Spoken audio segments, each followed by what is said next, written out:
Let's try this again. Hope you two don't mind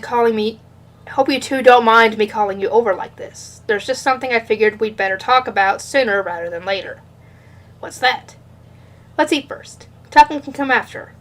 Benno gestured to a chair, which I sat in while staring directly at the first bookshelf. Esque thing I had seen in this world. Let's sit next to me looking a little nervous. It'll be here soon.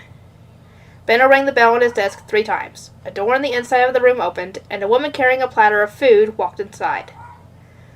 Apparently the door led to a staircase which connected to the 2nd floor. Welcome, Miss Mine and Mr. Lutz. I hope you enjoy your meal. I thought at first that she was Benno's wife, but judging by the fact that he didn't introduce her, she was probably just an employee or maybe a maid. Ignore the barking. I said thank you in reply and peered at my tableware. We had only been given a plate, a fork, and a spoon. The cutlery wasn't that different from what we used at home, and only Benno had a knife. It seemed that the food eaten here was determined entirely by Benno, the master of the house.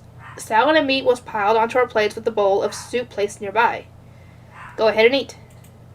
Lutz had been doing his best, but once he started eating, my warnings flew right out of his head. Of course he doesn't listen. He was practically shoving the food into his face. It seemed that I would really need to give him a lesson in manners before he started work as a merchant's apprentice. I took my fork and watched Benno carefully, but he didn't eat any different from what I was used to, or so I thought. But for some reason, his attention seemed to be more focused on me than Lutz. Am I messing up? Maybe I'm eating just a little differently from what he expects, and that's making him curious.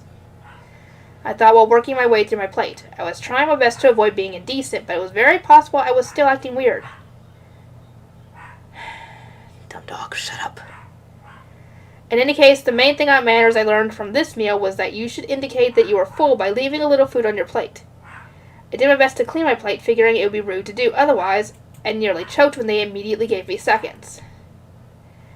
I had been a little excited to eat rich person food, but in reality they ate the same things we did, just more of it. The flavor was just about what I was used to. To be honest, the food at my place tasted even better lately, now that we were making proper broth for soup. Lutz seemed pretty satisfied, though. Quantity over quality for him.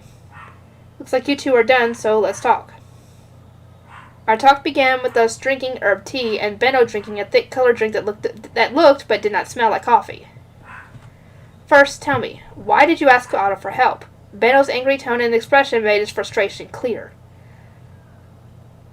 Lutz shrank down a bit, and I tilted my head in confusion. I'm sorry, but I don't know what you mean. I ask Mr. Otto for help all the time. What exactly are you referring to? I hear from Otto that you got nails through him. You even traded the liquid that makes hair silky for it, yeah? Yes, I did. Is there a problem with that? Otto was the only person I knew who could get me nails, so I thought that was my only option. I didn't understand why Benno would be mad at me for negotiating with Otto. Maybe it was a mistake to hand over the shampoo like that. If I'm a merchant, you two should have asked me for help first. That's just common sense. We should have asked you, Mr. Benno? He gave a firm nod, which meant that it probably was common sense for him, but I personally didn't agree. Why is that, though? We're not your apprentices or anything yet. If making paper is your test for us, I thought it would be wrong for us to ask you for help. Wrong. If you make the paper, you'll become my apprentices, and the paper will be sold in my store. Thus, you should come to me for help first and foremost. Not Otto. Although we were not his apprentices yet, the fact that he had promised to hire us under certain conditions meant that we should have been thinking of him as our boss already. I had been thinking of the papermaking as a test for us to finish on our own, but in reality it was our first job for him, in which case, what we had done was the equivalent of asking a person from another company for help instead of our boss. That was basically a slap in the face for him. I'm sorry, I understand what we did wrong. What we did was a slap to your face that could have hurt your reputation. We'll be more careful from now on.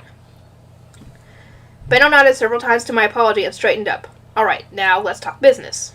In return for that liquid that makes hair silky, I'll provide the materials you need to make paper. How about it? Wasn't making paper kind of like a test for us, though? Won't providing the materials spoil that? Not really. I had thought that he was testing us specifically on whether we could prepare everything ourselves. It'd be a lot easier to make paper with Benno providing all the materials, but I didn't know if that was what he really wanted. If you can't do anything without tools, it won't be a good test of what you can do. And in any case, there's not a workplace out there that expects its apprentices to do their jobs without help. That said, you don't officially work for me yet, and I'm not going to help you for free. Loans require collateral. But I'm guessing you two don't have anything that'll work as collateral.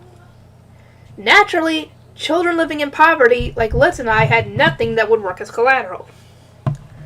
You can't return information once it's given, though, so I don't think collateral is relevant here, I said.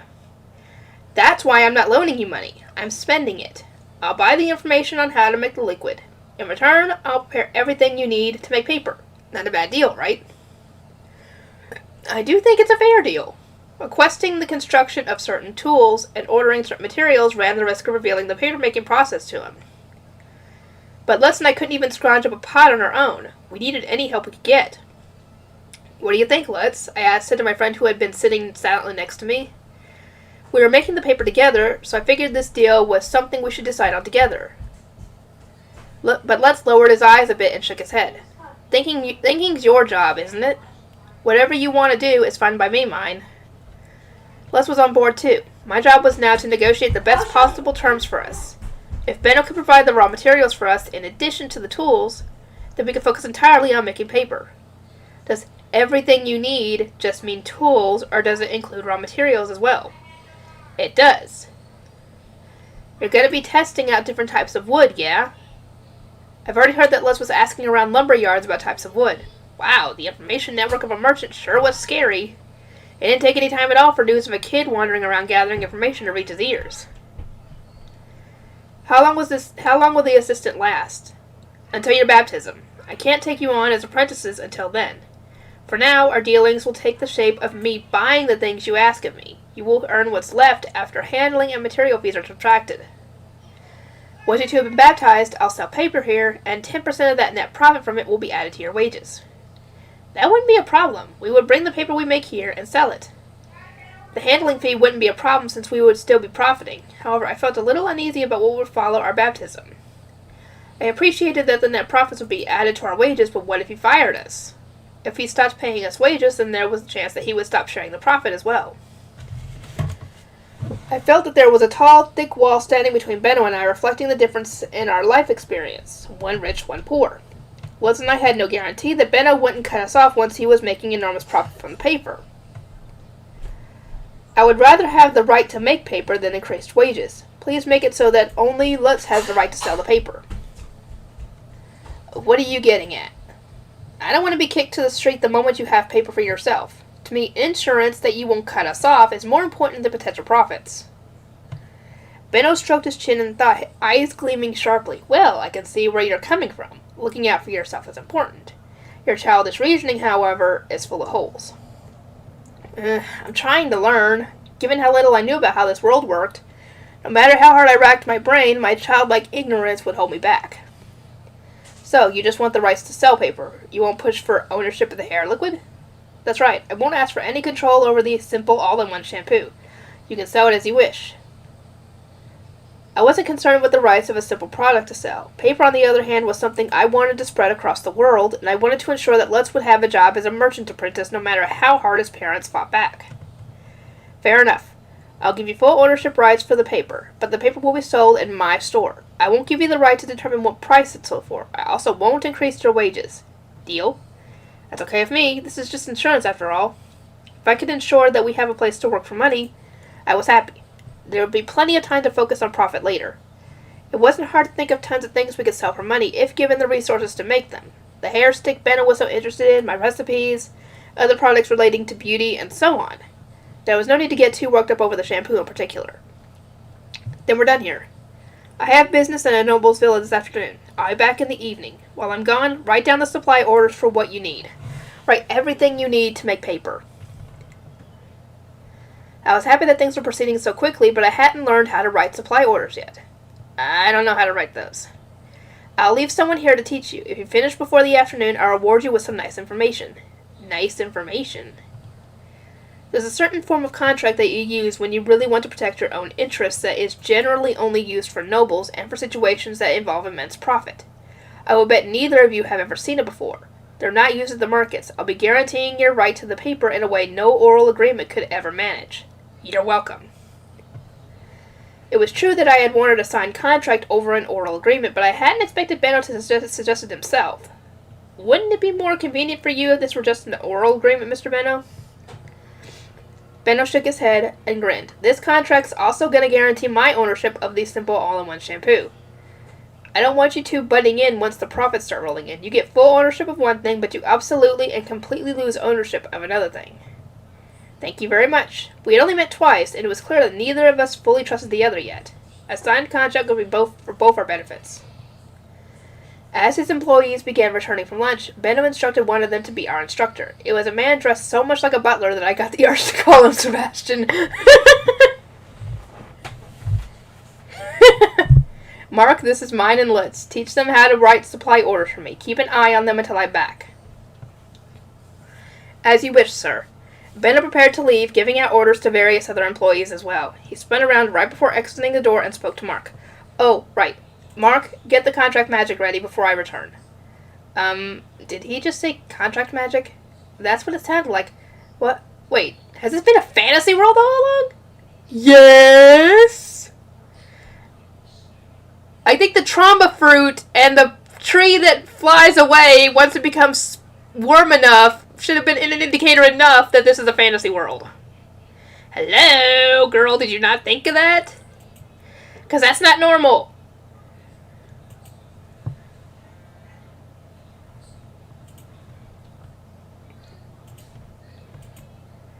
Contract magic. Mark, after having the female employee clean up our table, brought in a tray covered with stuff. The word platter would be more fitting since he looks so much like a butler, but since it was more like a flat circle carved out of wood, the tool was unfortunately less dignified than the carrier. In any case, he lined the stuff up on the table. Flat boards resting on top of one another for some reason, an ink jar, a pen made of some plant that looked like a thin reed, stone slates, slate pens, and some cloth. There was a wide variety of things, and once everything was placed under the table with perfect alignment, Mark looked up. Now then, I will teach you how to write supply orders, he said, then looked at both of us for a second. Can you write, Lutz? The only thing I can write is my name. It seemed that the lessons I had given Lutz, while making clay tablets, had stuck in his head. However, he nonetheless lowered his eyes uncomfortably, knowing that a supply order would require more writing than just his name. Mark gave a nod and placed a stone slate in front of Lutz. You can write your own name? I heard that you were not the son of a merchant, but so consider me surprised. There will be no issue with the contract. However, all apprentices have here learned to read. Let us practice your letters while mine writes the supply orders. He must not have expected that Lutz could write his own name. I could guess that his initial plans were to teach Lutz how to do so before Benno returned with the contracts. Mark wrote 5 basic letters on the slate and had Lutz start memorizing them. He looked pretty used to teaching kids and helping them to learn. Maybe he was in charge of teaching the apprentices. Mine, do you know how to write? There might be some words I don't know, but if you teach me them, I can write anything. Then I will teach you how a supply order is written. Mark placed 2 boards in front of me. One had nothing written on it, and the other was already covered with words. This was probably the example order. It had some words I didn't know, but I could read about 70% of it. These are the letters from a supply order, said Mark, pointing to the letters by the top. He then taught me the format of a supply order. It wasn't that hard once I learned the words to indicate who was ordering what they wanted and how much. Mine, do you know what tools and materials you need? Yes, don't worry. I gave a firm nod and started writing the supply orders, but it was harder than I expected to write on a board. I wasn't used to the pen either, which made writing harder and unpleasant. The soot pen that I had made was much easier to use, if you ask me. Though the letters ended up broken and unreadable if you messed up. Even a little. This is a lot harder to use than a stone pen. Compared to most of those writing for the first time, I'd say you're doing quite well. With Mark's praise giving me a morale boost, I put my all into writing the orders. I scratched away for a bit. Eventually he took a look at one of the orders and frowned. Mine, you have pot written here, but how large of a pot do you want? I was thinking a pot about as big as the second biggest pot at my house, so I don't know how big that is. Mark's brow furrowed deeper. It was written on his face that my explanation was incomprehensible. Well, that makes sense. He doesn't know how big the pots we own are. But I don't know what units of measurement are used here. If I can't use centimeters, how can I describe length objectively? Hey, Lutz, how big of a pot can you carry if it's full of water? About this big? Lutz made a circle with his arms. Leaving it to a kid native to this world was the right idea. Asking my helpful partner Lutz for help was the right idea, as Mark immediately took out a tape measure looking thing and measured Lutz's arm's circle. And how deep? Well, Lutz, about this much. Again, Mark quickly measured Lutz's arms. I myself lacked a readily available tape measure, and thus had managed up until now just going with what felt right to me. Nothing had needed precise measurements, but when it came to requesting work from other people, ambiguity just couldn't get the job done, literally. I cradled my head, and after a weak groan held up my hand. Mr. Mark, I think you'll have to teach me the units of measurement before I can write these supply orders. Also, there are some things I need to measure at home before we proceed. May I borrow that measuring device? The tape measure? Of course. I'll order a new one, considering that is a tool you need. We wouldn't be able to make the screen without first measuring the frame that we had already made. Our plan was to make an experimental one, about the size of a postcard, to test out various types of wood and mixing ratios. Once the results came in and we knew our best recipe, we would make larger paper, which meant naturally that we would need larger materials. A tape measure would be essential. I borrowed Mark's tape measure and began writing supply orders while he instructed me on units of measurement. We needed a steamer, a pot, a wood ashes, a tub, a suquetta, a draining bed, weights, and a flatboard, not to mention the wood and tororo. I wanted to write all these down so we would get started making paper as soon as possible, but I didn't know how big the steamer needed to be without the pot for reference. Without knowing how big the steamer needed to be, I couldn't order the right size of wood. I explained to Mark how much wood we needed and how we would be using it so he could help me figuring out the ideal weight and size for the lumber. However, I didn't know how much ash we would need until I tried making paper for myself. For now, I just ordered a single small bag's worth. It was so hard to describe so much of what I needed that I was quickly getting overwhelmed.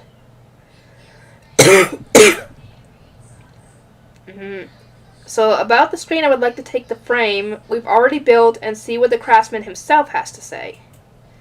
I see, that might be best for the screen you speak of. I cannot understand what it is, even after seeing your illustration on the slate. I somehow managed to write supply orders for everything except the screen, which Mark gave up on. While my battle with the supply orders continued, Lutz was doing his best to learn letters. Despite being entirely unsure and used to sitting down and writing for extended periods of time, his ability to stay focused was really an impressive display. The apprentice soldiers at the gate couldn't even compare. People just focused more when they considered their studies important to their life. However, perhaps due to focusing too hard, Lutz's expression had gone totally blank. Now then, we seem to have more time on our hands, so let's begin learning math. We can use this calculator to, as you would expect, make calculations. After a brief rest, Mark began teaching Lutz how to use a calculator. I didn't know how to use the calculators of this world myself, so I was sitting next to him. These sure are like abacuses from Earth, I thought while fiddling with it. Soon I noticed Mark looking at me weirdly. I thought you already knew how to do math, mine. The young master said as much. The truth is, I don't use calculators. How do you do calculations, then? I use my stone slate. I pulled out my stone slate and solved math problems. Suggested by Mark, he was so surprised to see me doing math involving large numbers without a calculator that for some reason, I ended up teaching him how to do written math. Wow, I turned on him. Mr. Mark, why do you want to learn written math? Can't you just use your calculator? This will be useful for when I lack a calculator. Not to mention that although I know how to use one, I do not understand how it arrives at the answer it does. This is quite interesting. It felt weird seeing Mark end up so interested in a math lecture that could have been aimed at elementary schoolers. The math was basic stuff to me, but not to the people of this world. I was once again reminded of how impressive the Japanese education system really was. Maybe I shouldn't spread myself like this carelessly. I personally think sharing your knowledge is a good thing, but I have no idea what might end up clashing with the common sense of this world. I might have just done something that I really shouldn't have. It's almost time for the young master to return. I will prepare the contract magic. What is contract magic anyway? I couldn't help but feel excited for the first fantasy-esque phrase I was hearing in this world. Up until now, this place had been the kind of dirty and inconvenient world I had only ever read about in books. But the whole time it was actually a fantasy world with stuff like magic. Maybe I can use magic too. I excitedly waited for an answer, but Mark just gave a small chuckle. As you know, mana is a power that only nobles have. Only nobles? Indeed, I do not see mana much myself. So I'm afraid I cannot tell you much about it. My excitement for a fantasy world full of magic shattered in an instant. Seriously? A power that only nobles have? I can't believe the nobles aren't just keeping all the books. Can't believe that the nobles aren't just keeping all the books to themselves. They're hogging all the magic too. What jerks! In the first place, contract magic was devised to restrain aggressive nobles. It therefore requires special paper and ink infused with mana. Through them, the contract becomes magically binding in such a way that it cannot be nullified or broken without both parties' full consent. Wow, that sounds really useful. A magically binding contract that couldn't be broken sounds perfect when dealing with individuals more powerful than yourself. It is useful, but as the paper and ink are as expensive as they are difficult to obtain, contract magic is rarely used unless it involves something expected to bring significant profit. Apparently, Benno expected very great things from my shampoo. It was true that few things were as profitable as consumable goods used on a daily basis. You had to buy more whenever you ran out, which was inevitable, and I can imagine that few women would go back to having dirty hair after getting shampooed once or twice. Oh, definitely. Yeah, you're right about that, girl. Especially rich women who were concerned about their appearances. The thought that I had undersold myself passed through my mind, but nothing good would come from getting greedy. What we needed was safety, stability, and a foothold for entering the market. There was no reason to be unsatisfied with this agreement. I'm back. Sorry to keep you all waiting. Did you finish the supply orders? Said Benno, speed walking into the room. He seemed to be concerned about having kept us waiting. I rolled all the ones that I could right now. I pointed at the stack of boards, and Benno looked at them and murmured, "That's a lot," to himself. Well, there's gonna be more when I measure some things, so get ready for that. Please and thank you.